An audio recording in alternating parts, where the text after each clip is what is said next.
I've been especially excited to talk to you because I did not realize Connor and Shane are only 9 months apart in age. I didn't realize that Yeah, I either. saw his birthday. It's January, right? January 17th. Okay, and then Connor is September. And so they are so young and in this business. So I'm sure that you and I have walked a very similar path of, you know, the joy and the excitement, and then also the, oh my gracious, what are they getting themselves into? Exactly. You know, it was scary. When Shane was growing up, I could always picture him because he's always loved outdoors. So I could picture him as maybe a game warden or something. Oh, yeah. So something in nature, out in the outdoors. He could be out doing his thing. But music was always part of our family. I mean, anytime we got together, his dad and I had a bluegrass group at one time.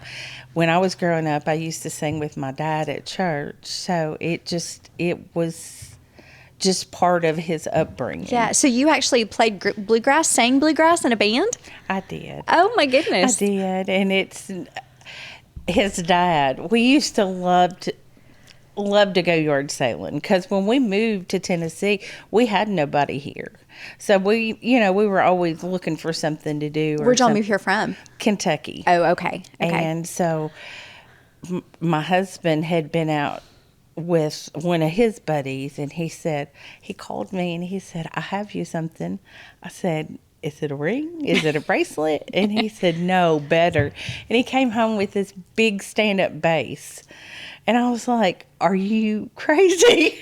For you to play? Yes. For you to learn to play? And wow. So, did you do it? Yes. And you learned how to play the stand-up bass? Mm-hmm. And I learned to get really tall shoes because I'm short. So I had to be able to reach it good, you know. Yeah. You could give me something little that I could play. And so that's the instrument you played in the family bluegrass band. Yes. That's so awesome. I love that. But that's the kind of music that Shane was exposed to and grew up on. And a lot of old country, right? Oh, yes. Yeah, you were just telling me a hilarious story about him. How old was he when he decided he wanted a name change? He was probably 3 or 4 years old. And he was, you know, most kids have like characters and action figures, but not Shane. He wanted Johnny Cash albums and little, you know, 45s and 33s and stuff. That's what he wanted in his room when he was like 3 or 4 years old. Oh, my goodness. And honestly cried because we would not change his name to Johnny Cash. That might be the best story we've heard yet. He just loved Johnny Cash. I can remember taking him to, you know, because when us not being from here, when we would have people come in, that was the big thing, was to take everybody to the Grand Ole Opry. Okay. Because that's, you know, that's the mother church, you know, and that's it. So we were going, I can't even remember who was here, but we took him to the Grand Ole Opry, and I can remember Shane just so vividly. He had on little blue jeans and little black cowboy boots and a little black vest and a white button down and a little black cowboy hat. And we went down front to take a picture of Alison Krauss. And she looked down and saw him, and he looked so cute. And she waved at him, and he thought that was the grandest thing. He talked about that forever. So he grew up going to the Grand Ole Opry? We would go, you know, like when we had people come in. Yeah, like a special treat to take guests. Exactly. Oh, wow. What was it like for you to see him on that stage? It is still, I still cry the whole time.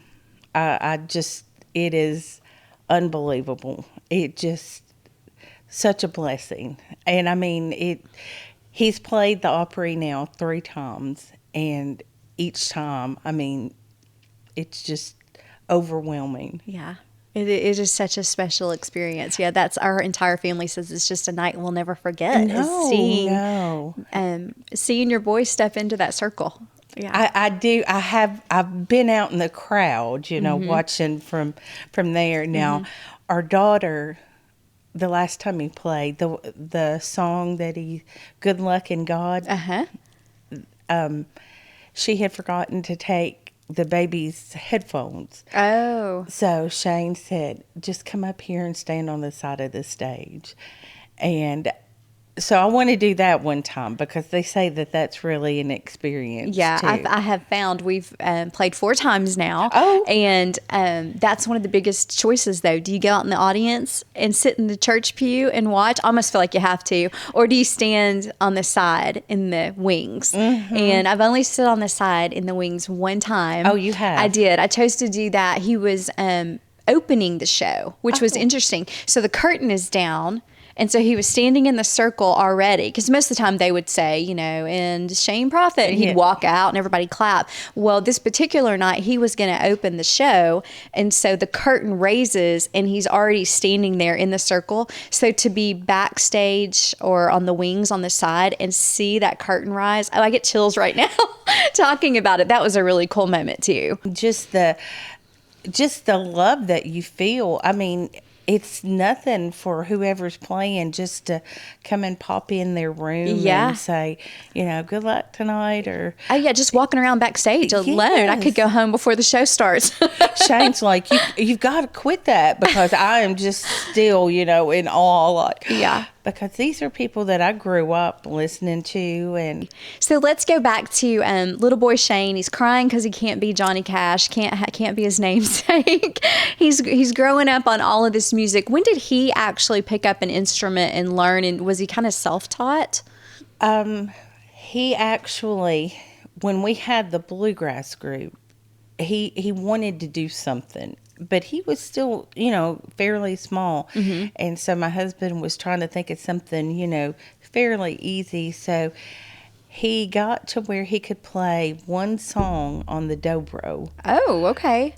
It was very short-lived, but he played one song on the dobro. So he was actually a part of the band a little bit. Then he would perform with y'all, or not really? If we pressured him to, or if he was like, I want to play tonight, then yes. Did he always enjoy the spotlight? Like when I look at my kids, like I can tell you that they, particularly what's funny is the older brother was the ham in the family. Like he was the toddler who, loved to perform for everybody. And Connor was actually my super shy one for a while. Really? Until a little bit later. Yeah. But you know how you can naturally see that kind of ham-ish personality? Well, he didn't mind the spotlight, even when he was little, like at 3 or 4. That was when that Oh Brother, Where Art Thou movie came out. Uh-huh. And my grandmother, which would have been his great-grandmother, we had went home to Kentucky, and her cane had one of those like 4 prongs. Yep. So it would stand up, and that was right when that movie had came out.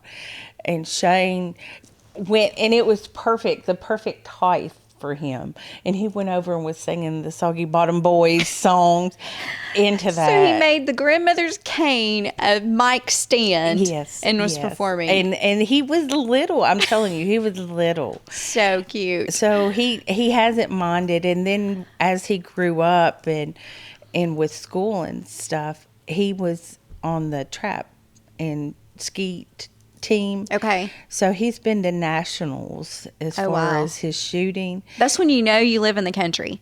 When the high school extracurricular activity is the trap and ski. Yes. He was 3rd in the nation in his division. Wow.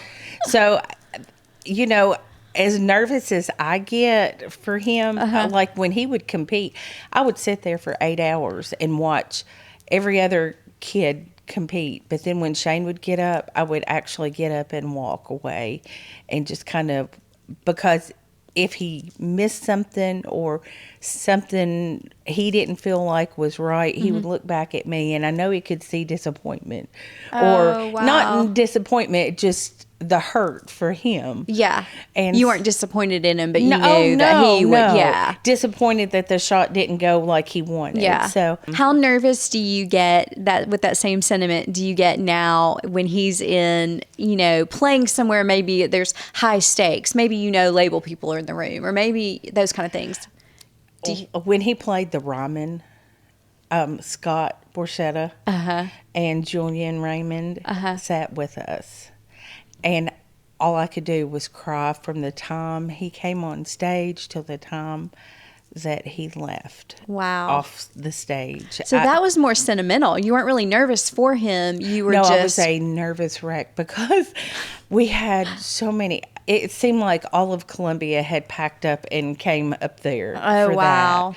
And you couldn't find a section that we didn't know someone. Wow, that's special. It is. Yeah. And Shane did not take that for granted at all. Yeah. Matter of fact, he even got so choked up there on stage a couple of times, because he said, I've walked down this same road and you see these people out here, playing for tips and stuff. And he said, it's just by the grace of God. He knows how blessed he is to be on that stage and getting blessed to do what he's doing. And loving it. Yeah. And loving it. Yeah. Our boys are in such a similar stage of where, like a lot of uphill stuff to climb, but they've also had some really exciting things that have happened. It's a pretty special journey to be on. Well, we're just normal people. I mean, and I say that because like I am, and Shane has. I've heard this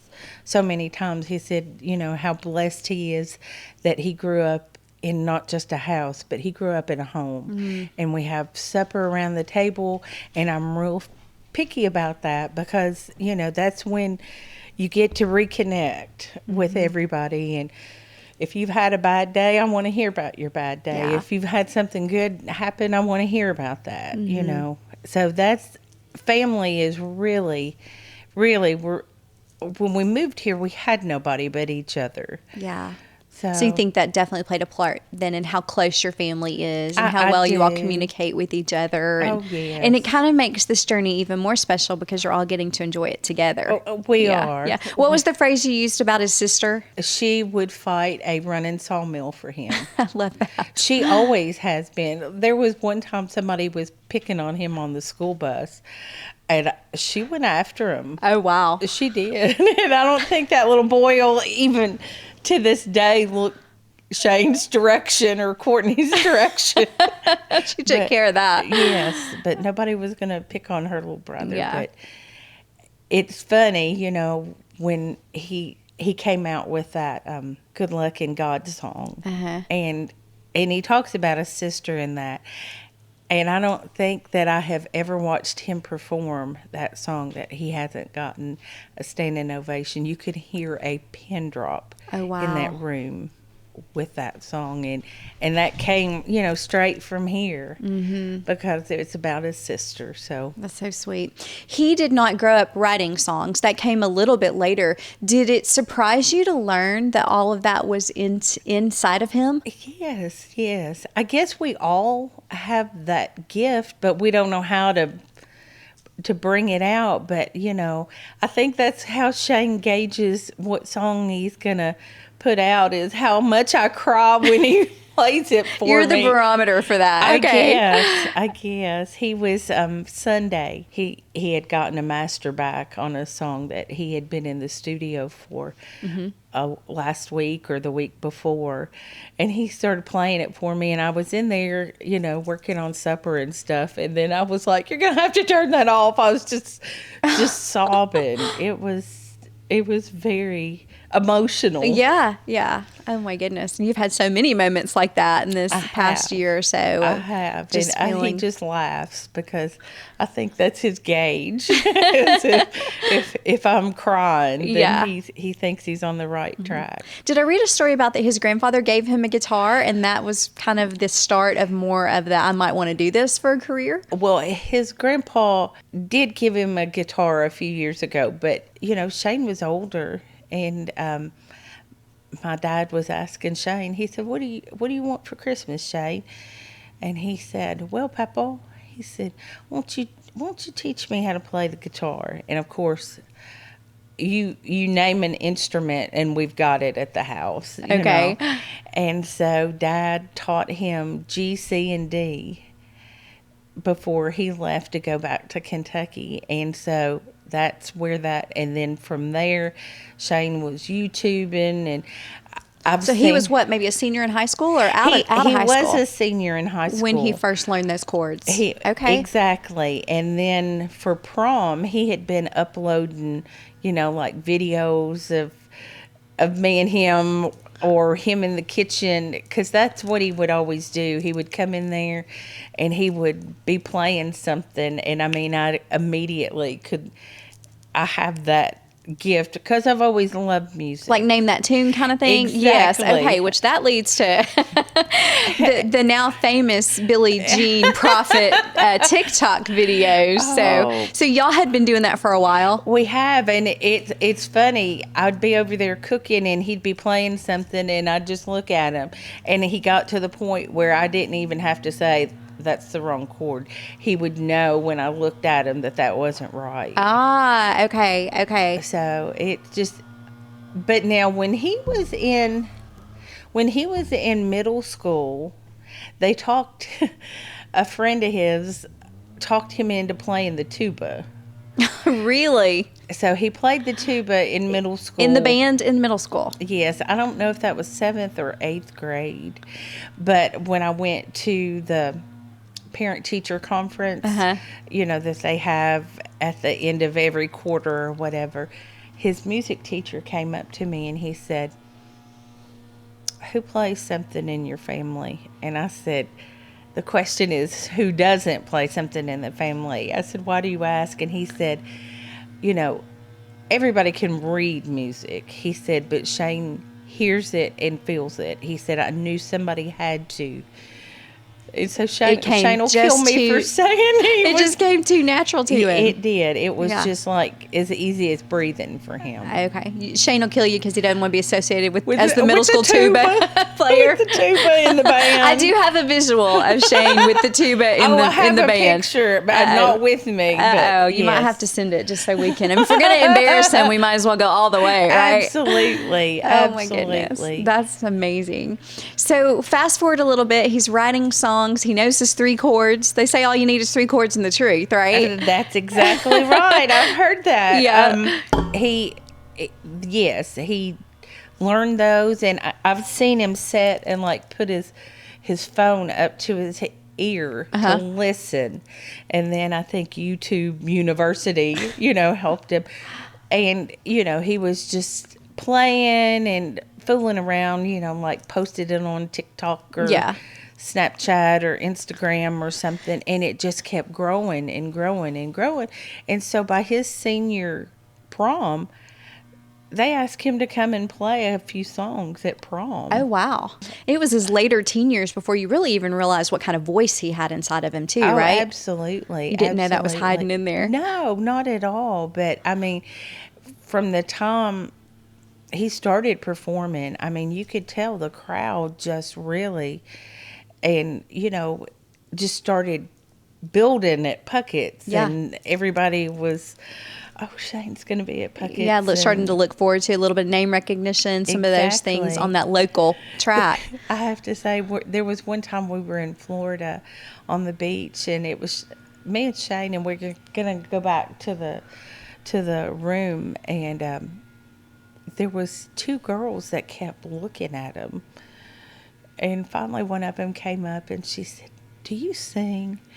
And he said, a little bit. And she said, I knew you were Luke Combs. I didn't know where you were going. Oh, that's great. I knew you were Luke Combs. I bet he's gotten that more than once, probably. He has. He was with Chris, and they got off the bus, and some girls were just going crazy, thinking that he was Luke Combs, but he's standing with Chris Jansen. Now, they haven't said anything to Chris, but they're like, we know who you are. And he's like, no, you don't. Not yet, but you will. That's what I would answer with. Yeah. If you're not using the Core 4 products for long-term skin health, you're likely very underwhelmed by the results of your skincare routine. Think of building your skincare routine like building a house. You need a solid foundation, otherwise your house will collapse. The same thing applies to your skin. If you're not using the Core 4, your skin lacks the resources to be healthy. So what are the Core 4 products? A vitamin C, SPF, an exfoliant, and a retinoid. These 4 products protect, repair, and strengthen the skin, and they are the first 4 products that are really worth investing in because they are the powerhouse of your routine.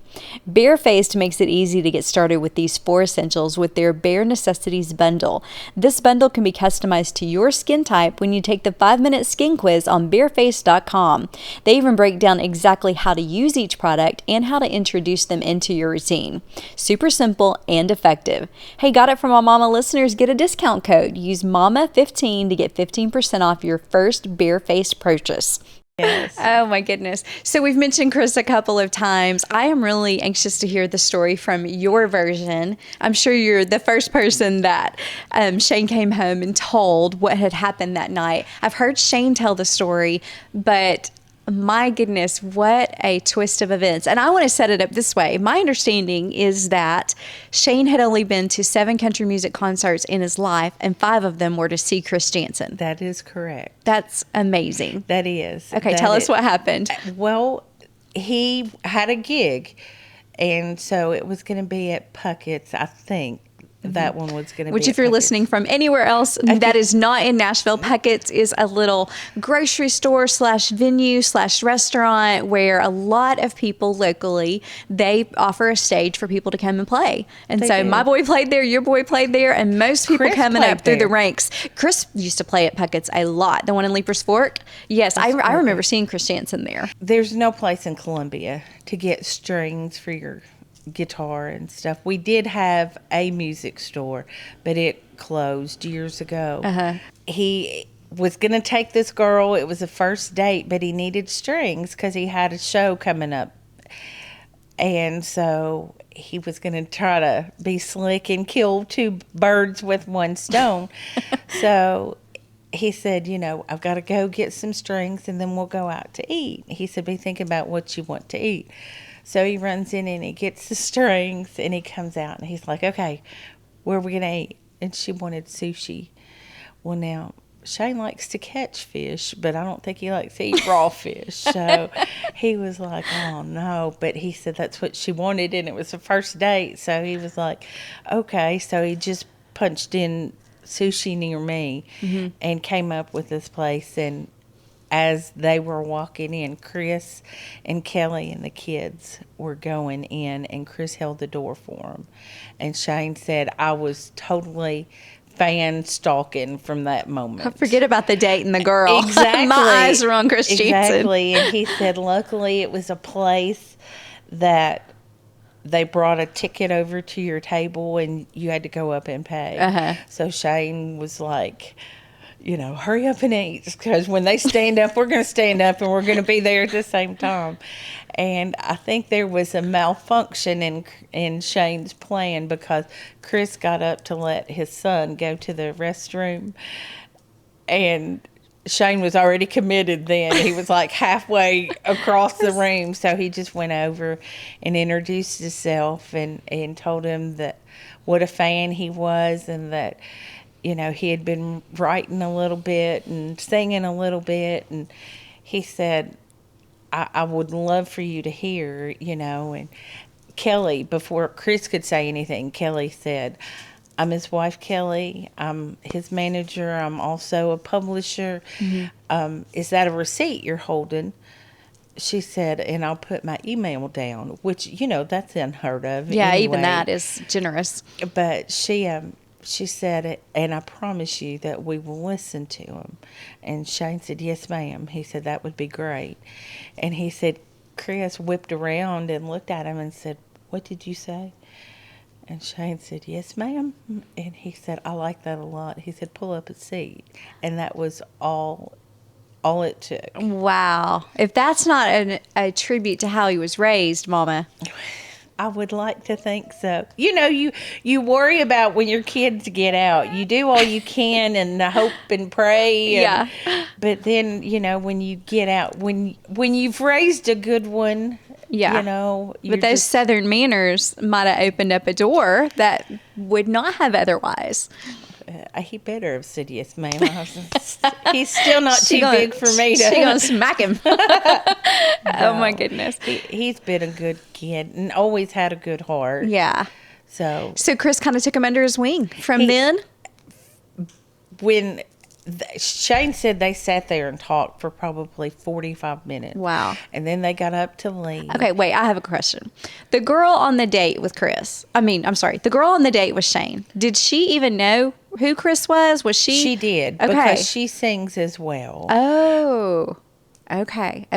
So she appreciated this interaction that was going on. Yes. She wasn't like, okay, can we go now? No. Okay. She wasn't. Okay. She wasn't like that at all. Okay, gotcha. So they talked inside for a long time. Then they left, made it out to the parking lot, and then they talked some more. And I think Chris had walked over to Shane's truck as Shane got in. And when Shane turned it on, Christensen was playing. So he knew that he wasn't making anything up. No, he wasn't. So then when Shane was waiting to pull out, he said this vehicle stopped in front of his truck. And the trunk opens, and it was Chris, and I think he brought him a hat. And he told Shane, he said, give me your phone.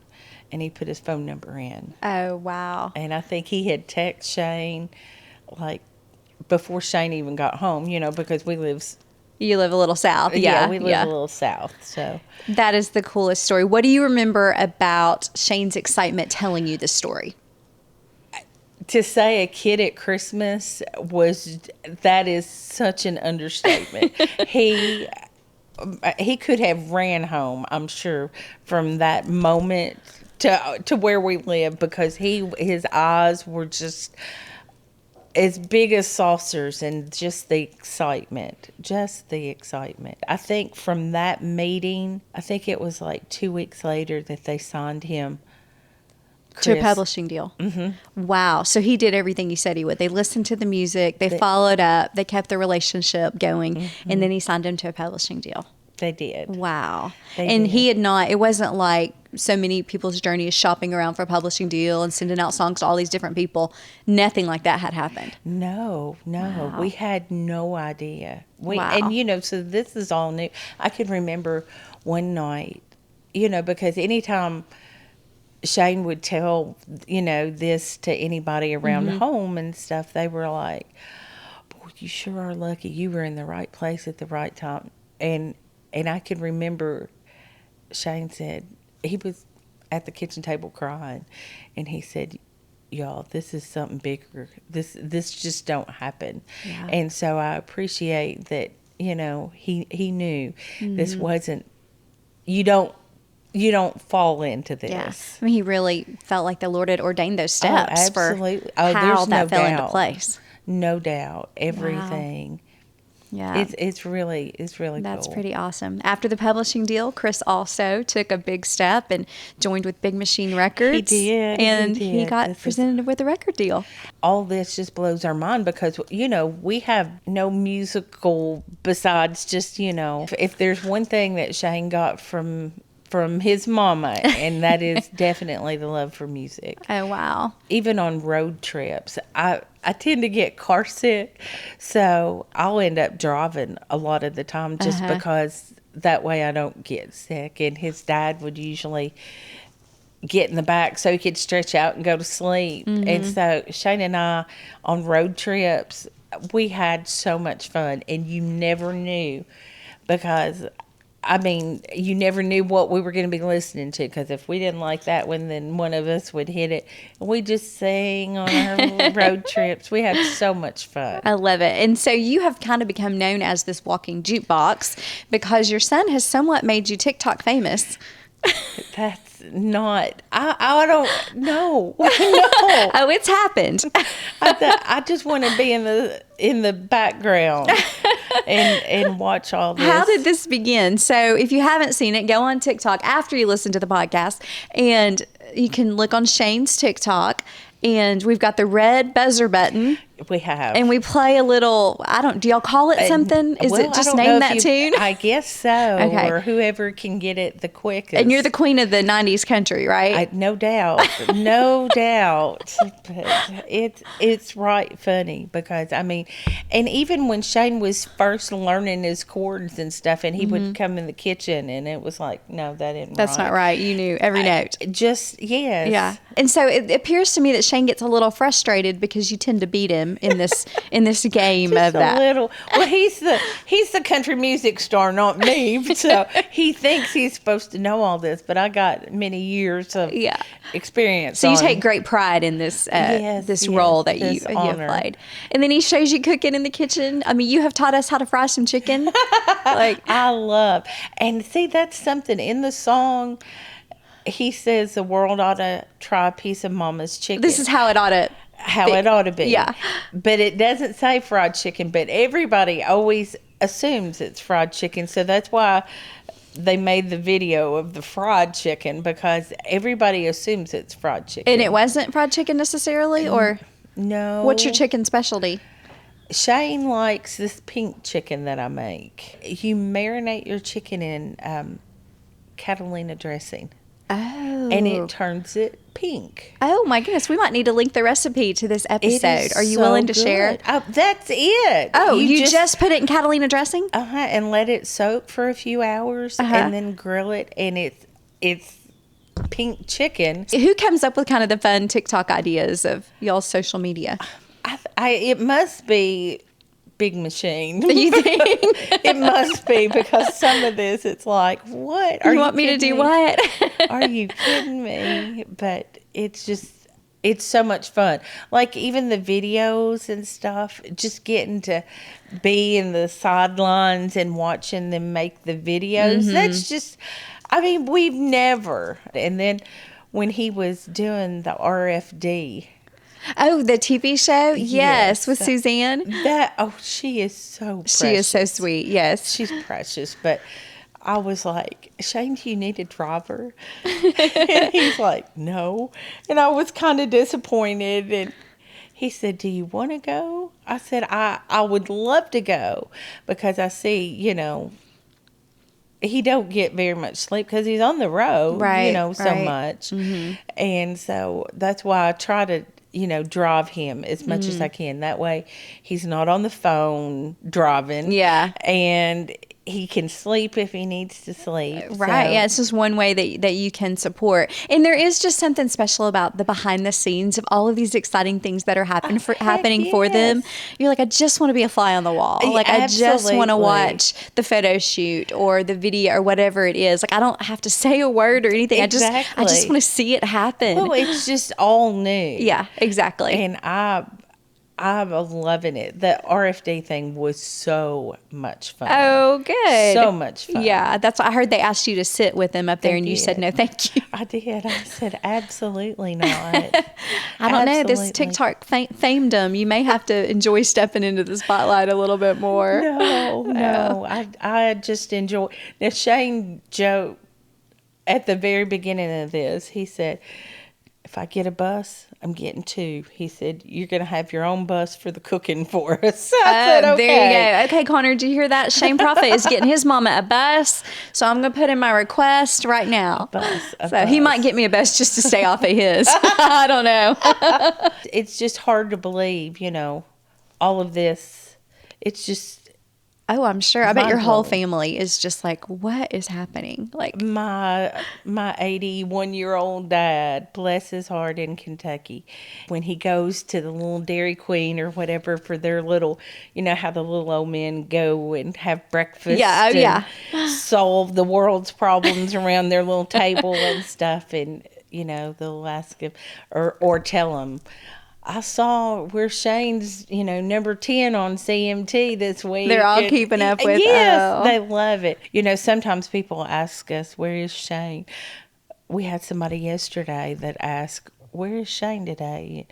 My husband, He said, I think he's in Wisconsin. I said, no, he's in New York.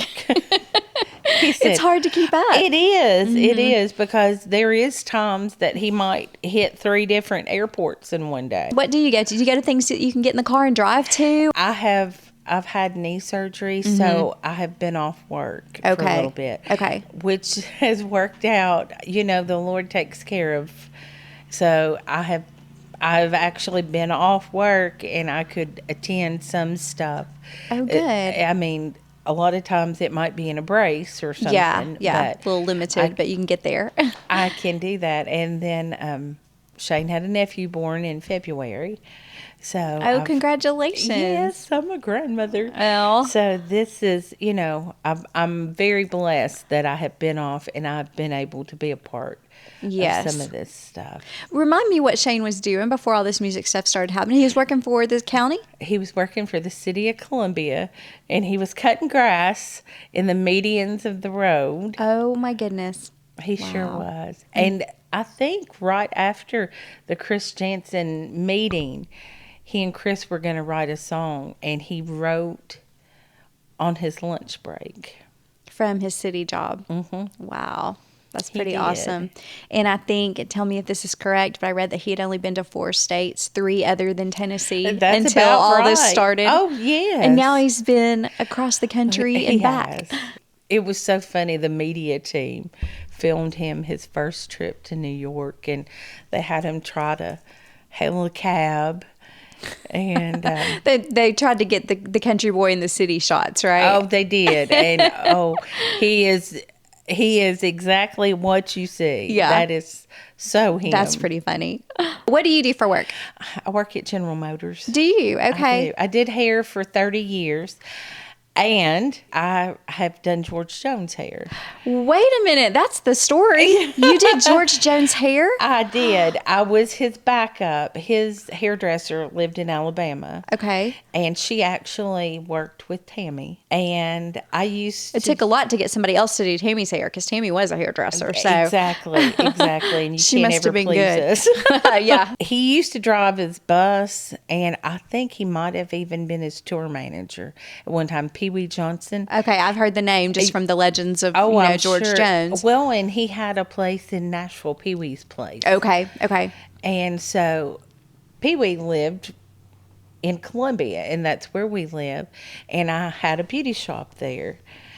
And Pee Wee would come in like 3 times a week, and I would do his hair, like if he was going, to some public function or something, or going to see George or something. He said that, George said, Bubba, who's doing your hair? And he said, I got this girl in Columbia. And you know how people say stuff and you think, oh, yeah. Well, he kept saying, his wife's going to call you. She's going to call you. And I was like, okay, that'll be cool. And I had this thing, when I was doing hair, don't interrupt me, unless it's the kids and somebody's lost some limb or something. Yeah, you're not going to get on the phone and just chat. No, because, my customer was paying for my time. Right. My receptionist, she was like, Billie, you need to take this call. And I was like, and I got over there, and it was Miss Nancy. Oh. And she said, he's got a full-time hairdresser, and her dad was sick. Mm-hmm. And so there were times, that she couldn't get there when he needed it. Right. And, I was only like 45 minutes away. So, wow. Did he come to you, or did you travel up? No, he had a shop in his house. So. He had a hair spot, like a hair salon almost, in his house? Mm-hmm. And Shane, even then, and he was a little, Mama, can I go? Mama, can I go? And Shane could have tore the back off of a chair before you could turn around. And it was like, absolutely not. You weren't taking the No. I said, no, you cannot. Oh, that's such an interesting story. That's a neat little claim to fame right there. Do you do Shane's hair now? No. Okay. Not at all. Yeah. My hand shakes. Yeah, So you wouldn't dare. No. But now when he was little, and I would do his hair, I would always ask him, I said, how do you want your hair? And he would always say, like Wascal Flats. He couldn't even say it good because he was so little, like Wascal Flats. Oh, remember how Gary's hair used to stick up? He wanted it like Gary LaVox. Oh my goodness, that's so cute. Yeah, he would. That's what he would always say. We're giving Shane Prophet fans all the goods today. Anything else we need to make sure that they know about Shane Prophet? Poor guy, he's gonna kill me. You mentioned the music, but what else would you say that Shane got from his mama? He has a good heart. He got that from me because, I mean, there was one time we used to love to go yard sailing, just something to do, you know? Yeah. Because we didn't have any family here. There were some people that had moved in behind us, and they had a son that was around Shane's age. And Shane would get out there on his bike and ride, and this little guy would just run along beside him because he didn't have a bike. Uh-huh. And we were out one time, and Shane was like, we need to get this bike. And I was like, 4. He said, and I hate to say the little guy's name, but Tyler. He said, Tyler doesn't have a bike. I was like, we don't even know Tyler's family. And he said, Mama, we got to get him a bike. I'd never met the parents, and I was, but what do you do? Because you try to teach your children, to have compassion and think of other people. And so it was one of them, okay, I'm going to have to suck it up and do this. So I got the bike, and we pulled in, and I went up to the door, and I was introduced myself and told him, I was Shane's mom, and we were at a yard sale, and Shane said Tyler needed a bike. And he said, we were going to get Tyler a bike, and I was like, I couldn't tell him no. Sure enough, Shane, that's we so got sweet. him a bike. There's the heart of who he is right there. He's got a good heart. Now, that's not to say his daddy and his sister don't, but they're more practical, like if they see somebody out on the street, they're going to say, every place is hiring right now. Go get a job. Yeah. So maybe that little tender side and the generous side too. Yes. Even, when I had the big beauty shop and stuff, people would come in and they would, ask for money and stuff. And I never would give them money, but I would walk them over to the grocery store right beside my beauty shop and say, okay, let's get you some food. That's awesome. That's pretty sweet. It was so nice to get to spend time with you today. Well, I appreciate you so much. This has been, I was kind of dreading it because, I just want to sit back and watch and take all this in. Yeah. Well, I hope you enjoyed it. I have. I enjoyed getting to hear more about Shane, and I'm just going to be wishing and praying the best for him. Well, I appreciate this so very much. Thank you. So much. Thank you.